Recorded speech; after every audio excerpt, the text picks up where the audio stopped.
Hey everyone, I want to do a reading for you. This is from my current novel titled Still Amid the Lotus. And I'm going to begin with chapter 11 titled Petals of Forgetfulness. The moon is left over.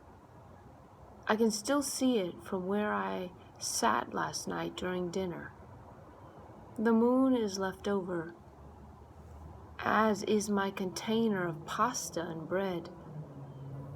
Even at noon, one can see it pasted there, upheld in some other sky. At the root of everything there is a somethingness, an emptiness one cannot explain without sounding nebulous. The same goes for the moon. At times I have walked early as 5 a.m. only to return before sunrise, and still the sky shows no intention of ever changing. Morning, what is it? From where does it come? Who decides the hour when it ends and begins? I do not know what this means when the world falls away. It feels far and west and exists outside a kind of death. It is strange to be part of something one can only observe. Does anyone remember? I go without town or city or country to identify me. Petals of forgetfulness, I go without place. I move without necessity.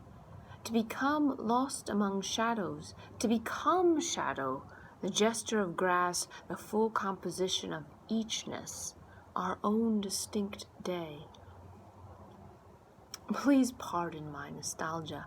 I know this story is supposed to be of my nephews, but I cannot help but to interject. Hell is where no one has anything in common with anybody else except the fact that they all hate one another and cannot get away from one another and themselves. Thomas Merton wrote in his essay, Hell as Hatred. I am not in hell, thankfully, albeit I suppose where I reside is not so important. The moon and this late hour are all I think about, and I suppose life is always, even at an earlier hour. Perhaps you don't even know me. Too often I would recall my recollection of someone wherein this person would not recall me.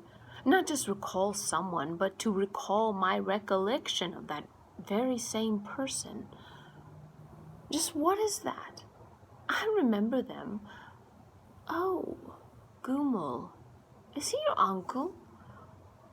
I might have met him once or twice, were the muttered words at social events, and I suppose I cannot find fault, as I'd often be found in a corner somewhere, socially separate and tending some private matter. Yet now in death, I suppose it is no different. I've been given a freedom, and I am permitted to pass through everyone's fears no differently than wind. I go without culture, without passport, without industry. I suppose peacefulness can be a sort of mindless bliss. But I forever feel I am hiding from something saintly, be it the Buddha or the Dalai Lama. I can't explain. The trees are fresh and green. Silent and eloquent they seem, or did I already notice this? Words and observations are endlessly expressed. To lose one's self in a crowd, there is no greater way to be lost.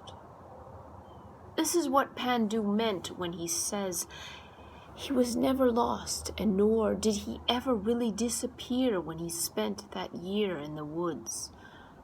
He was alone. To be alone is to know one's shadow, to know that the moon exists alongside every person named one. The moon will never abandon. Now, I must return to my nephews, restless and without apology.